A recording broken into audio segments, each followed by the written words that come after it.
નમસ્કાર, પ્રણામ, સ્વાગત છે તમારું એક નવા વિડીયોમાં.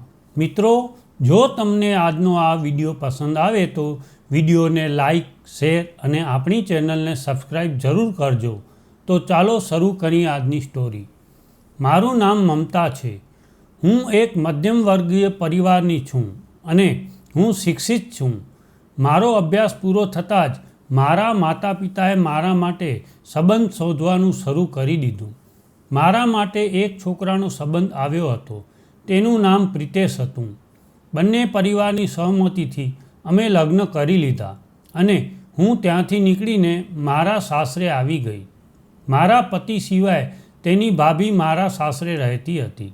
મારા પતિના માતા પિતા ઘણા વર્ષો પહેલાં દુનિયા છોડીને ચાલ્યા ગયા હતા. મારી જેઠાણી પણ વિધવા હતી. તેઓનું આ દુનિયામાં કોઈ ન હોવાથી તે તેના સાસરિયામાં જ રહેતી હતી. મારી જેઠાણીને કોઈ સંતાન ન હતું. તેના પતિએ પણ આ દુનિયા છોડી દીધી હતી.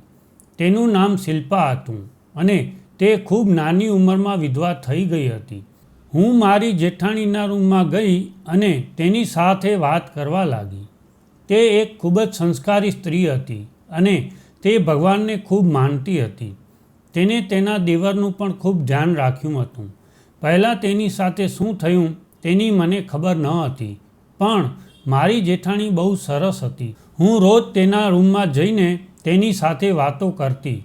એક દિવસ વાત કરતાં કરતાં હું તેના પગ દબાવવા લાગી અને તે સૂઈ ગઈ અને પછી હું કિચનમાં આવીને ભાભી માટે ચા બનાવી અને તેમને આપવા તેમના રૂમમાં ગઈ.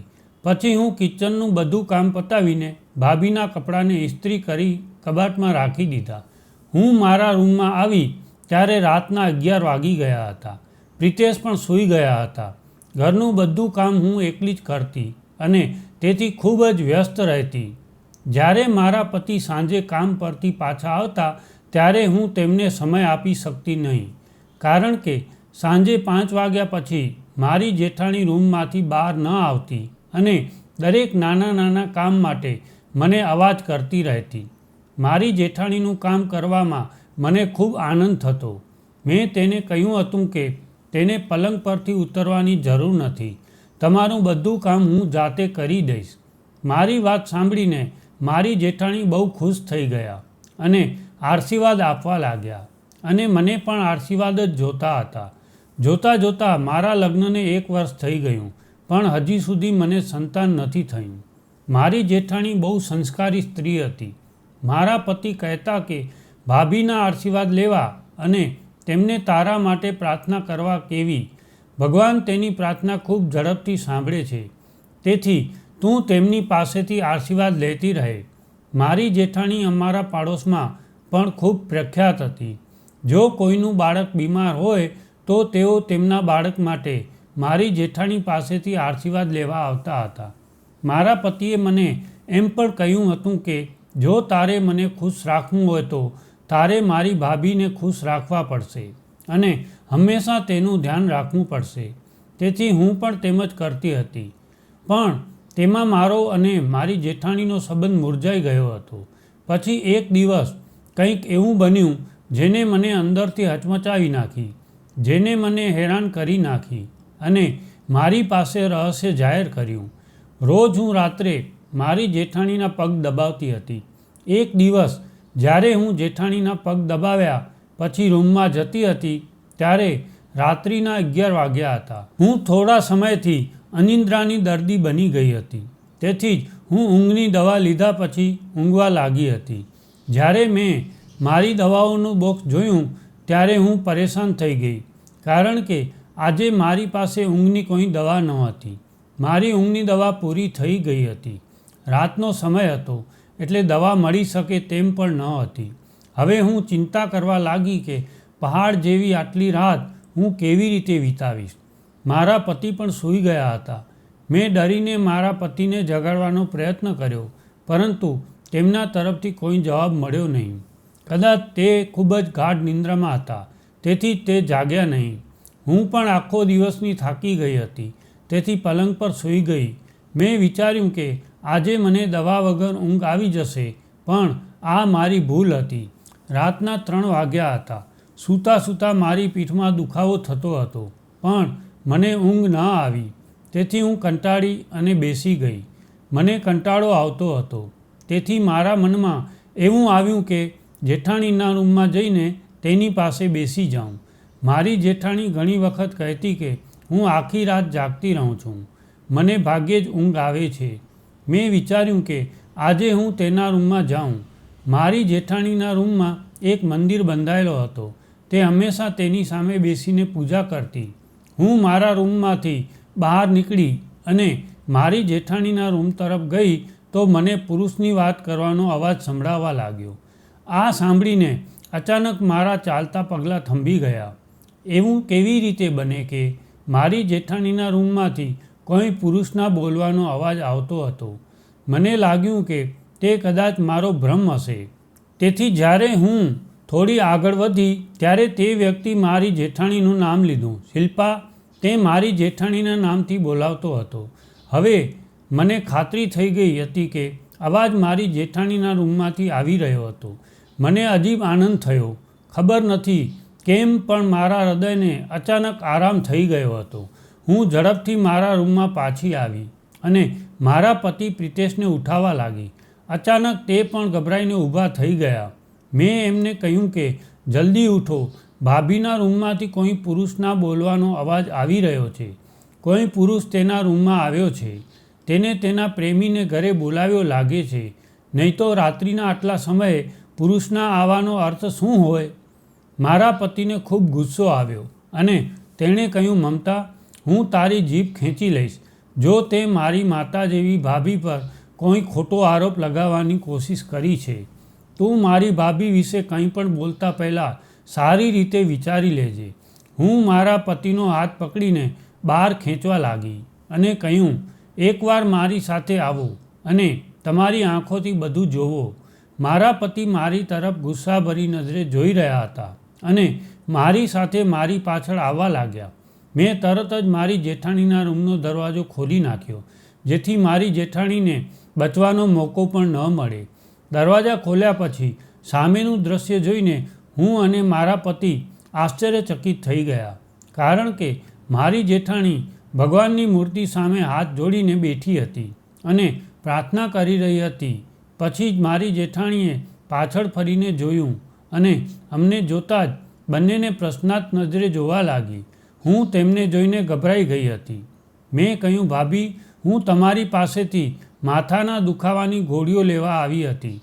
મારી પાસે નથી. કદાચ તમારા રૂમમાં હાજર હોય. પ્રિતેશ પણ ત્યાં ચૂપચાપ ઊભા હતા. ભાભીએ મારા પતિને પોતાની પાસે બોલાવ્યા, પરંતુ મારા પતિ તેની નજીક ન જઈને રૂમ છોડી ચાલ્યા ગયા. જ્યારે હું મારી ભાભીના રૂમની બધી તરફ જોઈ રહી હતી કે તે પુરુષ ક્યાં જઈ શકે છે, મારી જેઠાણી ગુસ્સે થયા અને કહેવા લાગી, હવે તું અહીંથી ચાલી જા. તું અહીં કેમ ઊભી છે? મારા ચહેરાને જોઈને તે કહેવા લાગી, રાતે આવી અને મારી પ્રાર્થનામાં ખલેલ પહોંચાડી છે. તે મને જોઈને મારું હૃદય ડરી ગયું હતું. પહેલા દિવસથી જ મારી જેઠાણીએ મારા દિલમાં ડર જગાડી દીધો હતો. તેને કશું પૂછવાની મારામાં હિંમત ન હતી. હું ડરીને મારા રૂમમાં ગઈ. રૂમમાં પ્રવેશતા જ મારા પતિએ મારા ચહેરા પર જોરથી થપ્પડ મારી અને કહેવા લાગ્યા કે જે તું કરે છે એ જોઈને હું તને અત્યારે અને આ જ ક્ષણે આ ઘરમાંથી કાઢી મૂકું. લગ્ન થવાની પહેલી રાતે જ મેં તને કહ્યું હતું કે તારે મારી ભાભીનું ધ્યાન રાખવું પડશે અને હું ક્યારે તારી પાસેથી મારી ભાભી વિશે કંઈક ખરાબ સાંભળું તો હું તને છોડીશ નહીં. પણ હું તને એક છેલ્લી તક આપું છું, કારણ કે તું મારી ભાભીની પસંદગી છે. પણ આજ પછી જો તું તારી જીભમાંથી આવું કંઈ બોલીશ તો હું તને છૂટાછેડા આપી ઘરની બહાર કાઢી નાખીશ અને તને બહાર કાઢીશ એનો મને કોઈ અફસોસ પણ થશે નહીં. મારા પતિની આવી વાતો સાંભળીને હું ચોંકી ગઈ હતી અને સંપૂર્ણપણે ડરી ગઈ હતી. પ્રિતેશ સૂવા ચાલ્યા ગયા હતા, પણ હું મારા રૂમના ખૂણામાં બેઠી હતી અને છુપી રીતે રડતી હતી, કારણ કે પ્રિતેશ મને મારી જેઠાણીના કારણે આવી મોટી વાત કહી દીધી હતી. જો આજે મારાથી ભૂલ થઈ ગઈ હતી તો તે મને ખીજાઈ પણ શકતા હતા. આજે પ્રિતેશે એટલી મોટી વાત કહી કે મને મારી ભાભી પર બહુ ગુસ્સો આવવા લાગ્યો. હવે મને મારી જેઠાણીથી નફરત થવા લાગી હતી. મારા માટે પ્રિતેશનો સંબંધ મારી જેઠાણીએ લાવ્યો હતો. મારી જેઠાણી હંમેશા મોટો ઘૂંઘટ કાઢતી અને ખૂબ જ નીચા અવાજમાં વાત કરતી. મારા પરિવારને તો એ ખૂબ ગમી હતી. મારા પરિવારને લાગ્યું કે મારી જેઠાણીમાં આવા સારા સંસ્કાર છે તો ઘરના સંસ્કાર પણ સારા હશે અને એ જ રીતે તેમનો દેવર પણ ખૂબ સારો હશે. આ બધું જોઈને મારા પિતાએ અહીં મારા લગ્ન નક્કી કર્યા હતા. મારા પરિવારને આ સંબંધ ખૂબ ગમ્યો, તેથી તેમણે કશું જ ન વિચાર્યું અને વગર વિચારે હા પાડી દીધી. મારો પરિવાર કહેતો કે તારા સાસરિયામાં સાસુ નથી, સસરા નથી, નણંદ નથી, ફક્ત એક જેઠાણી છે અને એ પણ સંસ્કારી સ્ત્રી છે. તારી જેઠાણીને પલંગ પર બેસીને ખવડાવીશ તો પણ તે તારા માટે ઓછો નહીં હોય. ક્યારેય તેનું દિલ ન દુખાવતી. એને તારી સાસુનો દરજ્જો આપજે. બિચારીએ તેના જીવનમાં ઘણું સહન કર્યું છે. લગ્નના શરૂઆતના દિવસોમાં જ તે વિધવા થઈ ગઈ છે. તેની ખૂબ સંભાળ રાખજે.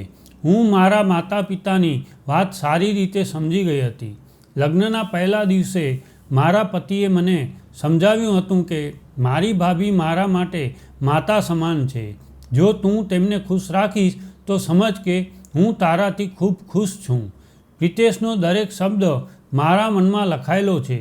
તેથી જ મેં હંમેશા મારી જેઠાણીનું ધ્યાન રાખ્યું છે. મેં હંમેશા તેની સેવા કરી છે અને તેની ભાભીને જ પોતાનું સર્વસ્વ માન્યું છે. પ્રિતેશ અવારનવાર મારા વખાણ કરતા હતા, પણ જ્યારે પ્રિતેશ સાંજે ઓફિસેથી ઘરે આવતા ત્યારે ઘણા કલાકો સુધી તેની ભાભીના રૂમમાં બેસી રહેતા. આજના દિવસે પણ કંઈક એવું જ થયું. સાંજે જ્યારે પ્રિતેશ ઓફિસેથી આવી સીધા તેની ભાભીના રૂમમાં ગયા અને લગભગ 2 કલાક પછી તેની ભાભીના રૂમમાંથી બહાર આવ્યા હતા. જ્યારે તે બહાર આવ્યા ત્યારે તે ખૂબ જ ગુસ્સામાં દેખાતા હતા. મારી સાથે વાત કરતી વખતે તેમનો ગુસ્સો બતાવી રહ્યા હતા. મેં તેમને કારણ પૂછ્યું તો તેમણે કહ્યું, અમારા લગ્નની પહેલી રાતે મેં તને જે વાત કહી હતી કે મારી ભાભીનું ધ્યાન રાખજે, પણ તું તે ભૂલી ગઈ લાગે છે અને બહુ બેદરકાર થવા લાગી છે. તેની વાત સાંભળીને મારું હૃદય તૂટી ગયું. મને રડવાનું મન થતું હતું, કારણ કે મને ખબર નથી કે મારી જેઠાણીને મારી કઈ વાતનું ખોટું લાગી ગયું છે. મને ડર હતો કે પ્રિતેશ મારા પર ગુસ્સે થશે, તેથી હું ફરીથી મારી જેઠાણીની રાત દિવસ સેવા કરવા લાગી. પણ ભગવાનની કૃપાથી મારા પતિ ફરી મારાથી ખુશ થઈ ગયા અને હવે બધું સામાન્ય થઈ ગયું હતું. એક દિવસ મેં મારા પતિને કહ્યું કે મારે બહાર ડિનર માટે જવું છે, કારણ કે અમારા જ્યારથી લગ્ન થયા ત્યારથી અમે ક્યારેય બહાર ગયા ન હતા. જો કે અમારા લગ્નને 1.5 વર્ષ થઈ ગયું હતું અને અમે બંને અમારા જીવનમાં ઘણા ખુશ હતા. પ્રિતેશ સાંજે ઓફિસેથી ઘરે આવ્યા ત્યારે હું તૈયાર થઈ તેની રાહ જોઈ રહી હતી. મેં બ્લેક કલરની સાડી પહેરી હતી અને હું સારી લાગી રહી હતી. મારા પતિ આવતાની સાથે ફ્રેશ થયા અને ત્યારબાદ અમે બંને જણા જમવા ગયા. મારા પતિ મને શહેરના સૌથી મોટા રેસ્ટોરન્ટમાં જમવા માટે લઈ ગયા હતા. મને ત્યાં ઘણું સારું લાગ્યું. અમને એટલો આનંદ થયો કે અમને ઘરે જવાનું મન ન હતું. પ્રિતેશે મને વચન આપ્યું હતું કે તે વારંવાર મને બહાર ફરવા લઈ જશે, પરંતુ મને ખબર ન હતી કે તે તેનું વચન નિભાવશે કે નહીં, કારણ કે આ વખતે પણ તે મારી ચિંતામાં વ્યસ્ત રહેતા. તેની માટે તો હું તેના ઘરની નોકરાણી બની ગઈ હતી. હવે મેં નક્કી કરી લીધું હતું કે હું મારી જેઠાણીની હરકત જાણીને જ રહીશ અને મારા પતિની આંખો પરની પટ્ટી દૂર કરીશ. પછી હું મારા આંસુ લૂછીને સૂઈ ગઈ. સવારે જ્યારે મારા પતિ ઓફિસ જવાના હતા તેનો મૂડ નોર્મલ હતું, પણ મેં મારો મૂડ પણ નોર્મલ રાખ્યો હતો. રોજની જેમ હું મારા કામમાં વ્યસ્ત હતી ત્યારે અચાનક મારી જેઠાણી મારી પાસે આવી અને મારી સામે જોવા લાગી અને કહેવા લાગી, તે રાત્રે તું મારા રૂમમાં આવી હતી. મેં પણ તેની આંખોમાં જોયું અને કહેવા લાગી, તે રાત્રે મને તમારા રૂમમાંથી એક પુરુષના બોલવાનો અવાજ સંભળાતો હતો. મને લાગ્યું કે ઘરમાં કોઈ ચોર છે. તેથી હું પ્રિતેશને લઈ અને રૂમમાં આવી હતી તો ભાભી કહેવા લાગ્યા કે તને શરમ નથી આવતી કોઈના રૂમમાં આવી રીતે ઘૂસતા? હું રૂમમાં હોઉં તો ચોર રૂમમાં કેમ આવે? એવું લાગે છે કે જાણે ચોર તારા દિમાગમાં ઘૂસી ગયો છે અને તારા દિમાગમાંથી આ ચોરને હું કેવી રીતે બહાર કાઢીશ? પણ મારી પાસે એક રસ્તો છે. હું તને તારા પતિથી છૂટાછેડા અપાવી અને એક જ વારમાં તને બહાર કાઢી નાખીશ. અને જો હું પ્રિતેશને કહીશ કે તે તેને છૂટાછેડા આપીને ઘરની બહાર ફેંકી દે તો મારા કહેવાની સાથે તે તને ઘરની બહાર ફેંકી દેશે અને વિચારવાનો સમય પણ લેશે નહીં. તે તને છૂટાછેડાના કાગળો તારા હાથમાં આપશે અને તને બહાર ફેંકી દેશે. હું તેની છૂટાછેડાની ધમકીથી ડરી ગઈ હતી, તેથી મેં તેને કશું કહ્યું નહીં અને ચૂપ રહી. રોજની જેમ આજે પણ પોતાના બધા કામમાંથી મુક્ત થઈને હું પોતાના રૂમમાં જતી રહી. દરરોજની જેમ પ્રિતેશ પણ સૂઈ ગયા હતા જ્યારે મારા કાન હજી બહારની તરફ હતા. હું દરેક અવાજ પર ચોંકી જતી હતી. પછી જ્યારે રાતના 2 વાગ્યા ત્યારે હું ચૂપચાપ ઊભી થઈ અને મારા રૂમમાંથી બહાર આવી ગઈ, જેથી મારા પતિને ખબર ન પડે કે હું મારી જેઠાણીના રૂમ તરફ જઈ રહી છું. નહીંતર તે આ વખતે મારા પર પહેલાં કરતાં વધુ ગુસ્સે થઈ ગયા હોત. હું ધીમે ધીમે મારી જેઠાણીના રૂમ તરફ ગઈ. મેં મારા કાન બારીમાં લગાવી દીધા હતા.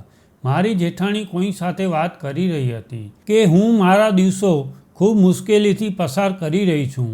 હું હંમેશા રાહ જોઉં છું કે રાત ક્યારે આવશે અને ક્યારે હું તમને મળીશ. પછી એક પુરુષ બોલતો હોય એવો અવાજ મારા કાને પહોંચ્યો. તે માણસ કહી રહ્યો હતો, શિલ્પા, મારી પણ આ જ હાલત છે. હું ઈચ્છું છું કે આપણે બંને સાથે રહીએ. આટલું સાંભળીને હું મારા રૂમમાં પાછી ફરી, કારણ કે મારી શંકા હવે દૂર થઈ ગઈ હતી. મારી જેઠાણીનું ચરિત્ર સાચે જ ખરાબ હતું. તે સંસ્કારી સ્ત્રી ન હતી, બલકે તે સંસ્કારના નામે નાટક કરતી હતી. હવે હું મારા પતિને તેની ભાભીનો અસલી ચહેરો બતાવવા માંગતી હતી, પરંતુ મને આ કામ દુનિયાનો સૌથી મુશ્કેલ કામ લાગતું હતું, કારણ કે તેણે તેની ભાભી પર આંધળો વિશ્વાસ કર્યો હતો. તે તેની ભાભીને તેની માતા માનતા હતા અને તેઓ કહેતા કે તેમની ઉંમર થઈ ગઈ છે, તેથી તે કોઈ ખોટું કામ કરી શકે નહીં. જ્યારે સવાર પડી ત્યારે પ્રિતેશના ચહેરા પર તો હજુ 12 જ વાગેલા હતા. તેનો મૂડ મારા તરફથી વધુ સારો ન હતો. તે વાત પર મને ગુસ્સો દેખાડતા હતા. મેં તેને મનાવવાની ઘણી કોશિશ કરી ત્યારે તે માની ગયા, પરંતુ તે ફરિયાદ કરવાનું ભૂલ્યા ન હતા. જ્યારે મેં તેને મનાવવાનો પ્રયાસ કર્યો અને સોરી કહ્યું ત્યારે તેણે મારી વિનંતી સ્વીકારી. તેમણે કહ્યું કે આજ પછી તું મારી ભાભી વિશે ખોટા શબ્દ વાપરીશ તો હું સહન નહીં કરી શકું. હું તને ગુસ્સામાં છૂટાછેડા આપી દઈશ અને તને ઘરથી કાઢી મૂકીશ. પછી આપણા બંને પાસે પસ્તાવા સિવાય કંઈ નહીં રહે. તું કેમ સમજતી નથી? આ સાંભળીને હું પરેશાન થઈ ગઈ, પરંતુ મેં તેનું ધ્યાન બીજી બાબતો તરફ વાર્યું. મેં પ્રિતેશને થોડો મસ્કો લગાવ્યો અને કહ્યું, પ્રિતેશ, આજે આપણે ક્યાંક જઈશું અને આજે મેં ડૉક્ટરની એપોઇન્ટમેન્ટ લીધી છે. આજે હું ડૉક્ટર પાસે ચેકઅપ માટે જવાની છું. મારા લગ્નને 10 વર્ષ થયા હતા, પણ મને હજુ સુધી કોઈ સંતાન નહોતું. તેથી હું મારી સારવાર શરૂ કરાવવાની અને થોડા દિવસ પહેલાં જ ડૉક્ટરે મારા કેટલાક ટેસ્ટ પણ કરાવ્યા હતા. તેનો રિપોર્ટ પણ આજે મળવાનો હતો. પ્રિતેશ મારી વાત સાથે સહમત થયા અને કહ્યું કે ઠીક છે, હું સાંજે વહેલો પાછો આવીશ. તું તૈયાર રહેજે. હું સાંજે તૈયાર થઈને બેઠી હતી અને મારા પતિની રાહ જોઈ રહી હતી કે તરત જ પ્રિતેશ આવ્યા અને અમે ઘરેથી ડૉક્ટર પાસે જવા નીકળ્યા. ડૉક્ટરે અમને બંનેને ખૂબ જ ધ્યાનથી જોયા અને પૂછ્યું કે તમે બંને બાળક માટે સારવાર કેમ કરાવો છો? તમારે અને એ પણ મને શકની નજરે જોઈ રહ્યા હતા. તે પછી અમે ઘરે જવા નીકળ્યા. આખા રસ્તા પર અમે એકબીજા સાથે વાત પણ કરી ન હતી. પછી અમે અમારી શેરીમાં પહોંચ્યા કે તરત જ પ્રિતેશની બાઇકનું પેટ્રોલ ખતમ થઈ ગયું તો પ્રિતેશ વધુ ગુસ્સે થઈ ગયા. હવે અમે બંને ઘર તરફ ચાલીને આવી રહ્યા હતા. મેં જોયું કે ઘરનો દરવાજો પહેલેથી જ ખુલ્લો હતો. અમે બંને ઘરની અંદર ગયા ત્યારે અમને ભાભીના રૂમમાંથી બોલવાનો અવાજ સંભળાયો પછી અમે બંને આંગણામાં રોકાઈ ગયા અને તેનો અવાજ સાંભળવાનો પ્રયત્ન કરવા લાગ્યા. ભાભી કહેતી હતી કે જલ્દી કરો, મેં મારી વસ્તુઓ પેક કરી લીધી છે. આજે હું કાયમ માટે આ ઘર છોડી દઈશ. પછી ત્યારે જ કોઈ પુરુષનો અવાજ સંભળાયો કે હા શિલ્પા, તારો દેવર અને દેવરાની પાછા ફરે તે પહેલાં આપણે અહીંથી નીકળી જઈએ છીએ. મારા પતિ પણ તે બધું સાંભળી રહ્યા હતા.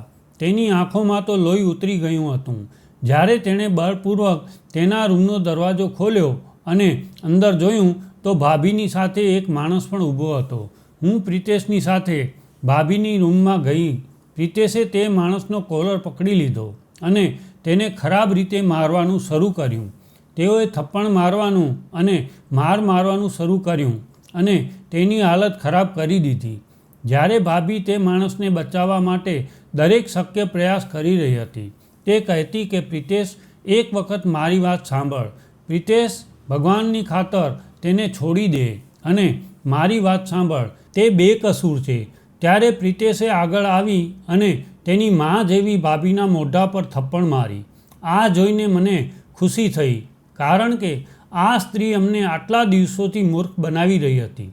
તે માણસ સોફા પર પડી ગયો હતો અને ભાભી પણ ખરાબ રીતે રડી રહી હતી.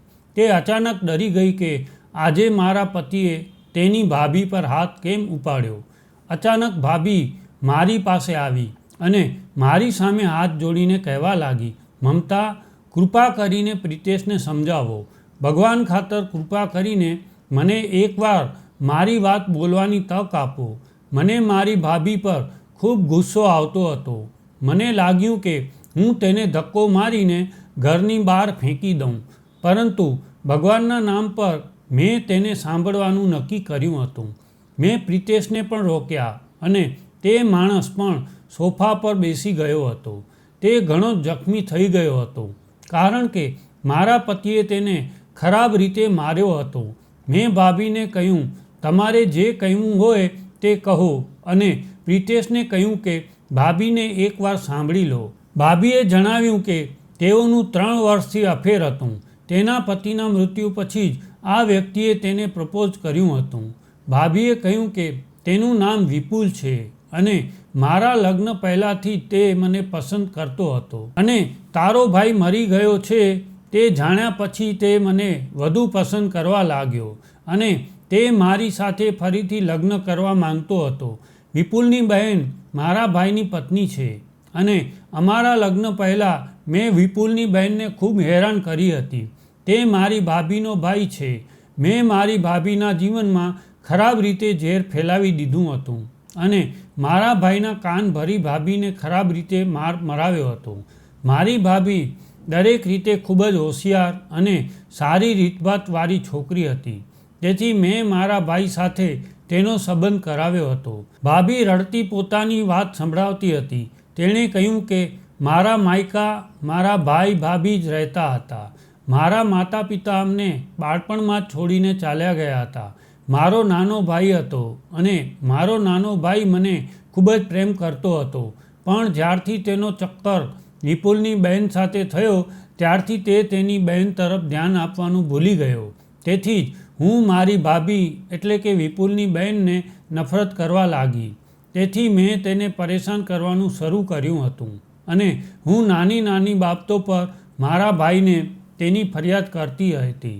મારો ભાઈ મારી ખૂબ જ વાત માનતો હતો. તેથી જ મેં મારી ભાભીને મારા ભાઈથી છૂટાછેડા અપાવી અને મારા માયકાના ઘરમાંથી કઢાવી નાખી.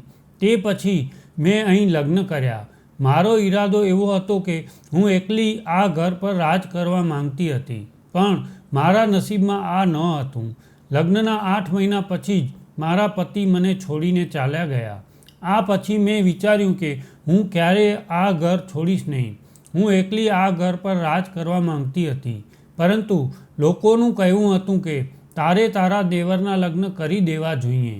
તેથી જ હું દુનિયાના લોકોની વાત માની અને તેનો સંબંધ શોધવા લાગી.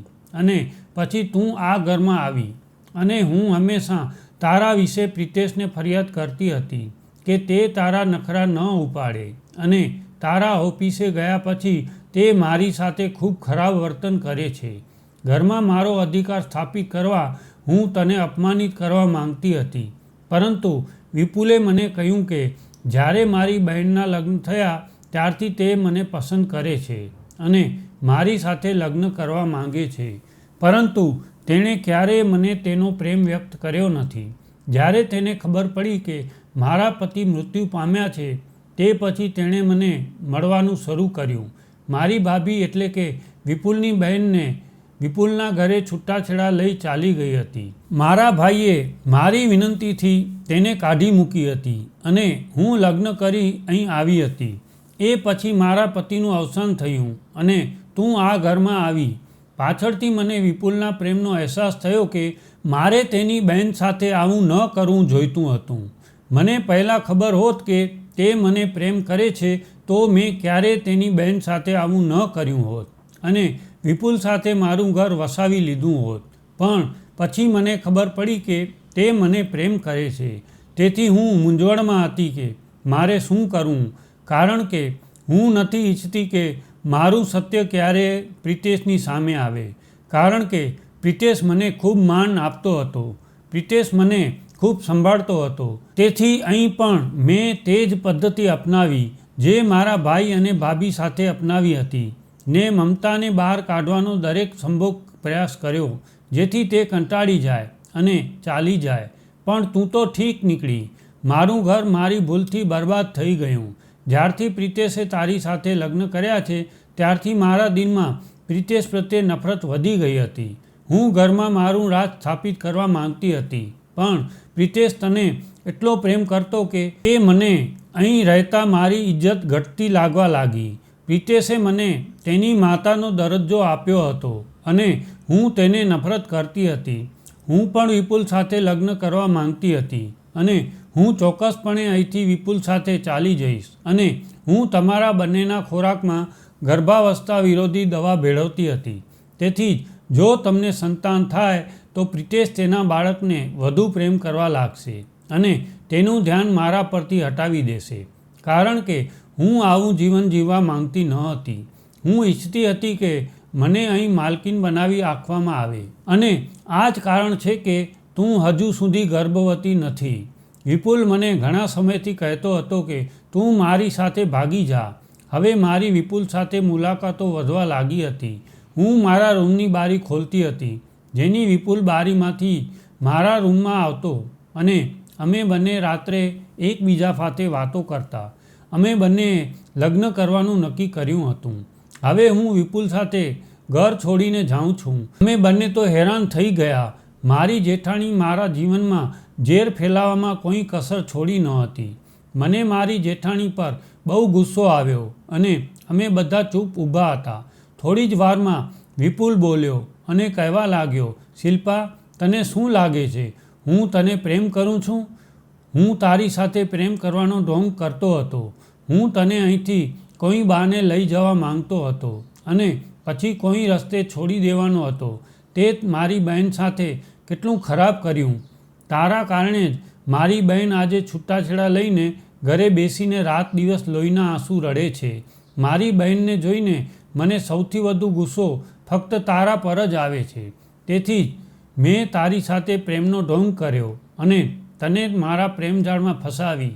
મને ખબર હતી કે તું બહુ લોભી સ્ત્રી છે, ઘરમાં તારું ચલાવવા માંગે છે, એટલા માટે તે તારા ભાઈનું જીવન બરબાદ કર્યો અને અહીં તારા દેવરનું જીવન બરબાદ કરવા જઈ રહી હતી. મેં વિચાર્યું હતું કે હું આ રીતે તારી પાસેથી બદલો લઈશ. જ્યારે હું તને અહીંથી ભગાડી લઈ જઈશ ત્યારે તારા મોહલ્લામાં બદનામી થશે અને પછી હું તને ન અપનાવત. તેથી તને ખબર પડી હોત કે કોઈને દગો દેવો કેવી વાત છે. જે રીતે તે મારી બહેનને બદનામ કરી છે તે રીતે હું પણ તને બધા સામે બદનામ કરવા માંગતો હતો. પરંતુ આ પહેલાં જ આ બંનેને સત્યની ખબર પડી ગઈ હતી. તને શું લાગ્યું કે હું તારી સાથે લગ્ન કરવા માંગુ છું? તે તારી મોટી ભૂલ છે. હું ફક્ત તારી પાસેથી બદલો લેવા માંગતો હતો. તેથી જ હું તારી સાથે પ્રેમની રમત રમી રહ્યો હતો અને તને મળવા દરરોજ અહીં આવતો હતો. હું તારા જેવી સ્ત્રી સાથે ક્યારેય લગ્ન કરી શકતો નથી. તું બીજાનું ઘર વસેલું જોઈ શકતી નથી, તેથી પોતાનું ઘર વસાવી શકતી નથી એમ કહીને વિપુલ આગળ વધી ગયો અને શિલ્પા ભાભી ગેટ સુધી તેની પાછળ ગઈ. વિપુલની સામે ખરાબ રીતે રડી રહી હતી. તે કહેતી હતી કે કૃપા કરીને મને તમારી સાથે લઈ જાઓ. મેં તારી બહેન સાથે જે કંઈ કર્યું તેના માટે મને માફ કરી દો અને મહેરબાની કરીને મને સાથે લઈ જાઓ. પરંતુ વિપુલ તેની વાત ન સાંભળી અને તેને ધક્કો મારીને ઘરેથી ચાલ્યો ગયો. જે બાદ પ્રિતેશે ભાભીનો હાથ પકડીને તેના રૂમમાં બંધ કરી દીધી હતી. તે પોતાની ભાભીને પોતાની માં માનતો હતો, પણ તેની ભાભી તેના જીવનમાં ઝેર ફેલાવતી હતી. 3 દિવસ પછી મારા પતિએ શિલ્પા ભાભીના લગ્ન એક 50 વર્ષના માણસ સાથે કરવાનું નક્કી કર્યું હતું. ભાભી લગ્ન કરવા તૈયાર ન હતી, પણ મારા પતિએ કહ્યું હતું કે હવે મારો ભાઈ દુનિયામાં નથી, એટલે આ ઘર પર અને સંપત્તિ પર તમારો અધિકાર નથી, એટલે હવે તું આ ઘરમાં રહી શકતી નથી. હું તને આ રીતે રસ્તામાં એકલી છોડી શકતો નથી. તમે સ્ત્રી છો, તેથી હું તમારો આદર કરું છું. જો તમે આ માણસ સાથે લગ્ન કરી લો તો તમારું ઘર પણ વસી જશે, નહીંતર હું તમને મારા ઘરમાંથી કાઢી મૂકીશ.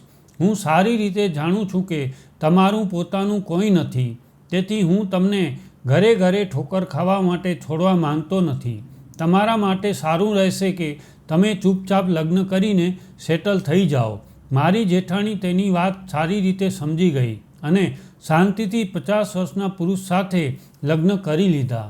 અને તેને વિદાય આપતી વખતે પ્રિતેશે તેને કહ્યું કે આજ પછી તમારો અને મારો જે પણ સંબંધ હતો તે ખતમ થઈ ગયો. તમારું ઘર વસાવો, તે સારું રહેશે.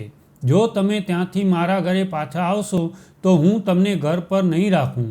તમારા માટે ઘરના દરવાજા કાયમ માટે બંધ છે. પછી ભાભી રડતા રડતા તેના પતિ સાથે ચાલી ગઈ હતી. ભાભીના ગયા પછી મારા પતિએ હાથ જોડીને મારી પાસે માફી માંગી. મેં મારા પતિને માફ કરી દીધા હતા. હવે હું મારા પતિ સાથે ખૂબ ખુશ છું. થોડા સમય પછી મેં એક સુંદર દીકરીને જન્મ આપ્યો. ભાભી સાથેના અમારા બધા સંબંધો ખતમ થઈ ગયા. હવે હું મારા સાસરિયાના ઘરે ખૂબ ખુશીથી રહું છું. મારા પતિ મને ખૂબ પ્રેમ કરે છે. જે વ્યક્તિ જેવું કરે છે એવું ભરે છે. ભાભીએ પણ આવું જ કર્યું હતું. તેથી વિપુલ તેમની પાસેથી બદલો લઈ રહ્યો હતો અને તેનો બદલો પૂરો થતાં જ તેણે તેને છોડી દીધી. હવે કદાચ ભાભી તેના જીવનમાં ખુશ છે, પણ તમે જ કહો તેમને જે કાંઈ કર્યું એ સાચું હતું કે ખોટું? તો મિત્રો, આજની આ સ્ટોરી તમને કેવી લાગી કમેન્ટમાં જરૂર જણાવજો. અને જો વિડીયો પસંદ આવે તો વિડીયોને લાઈક, શેર અને આપણી ચેનલને સબસ્ક્રાઈબ જરૂર કરજો. જય શ્રી કૃષ્ણ.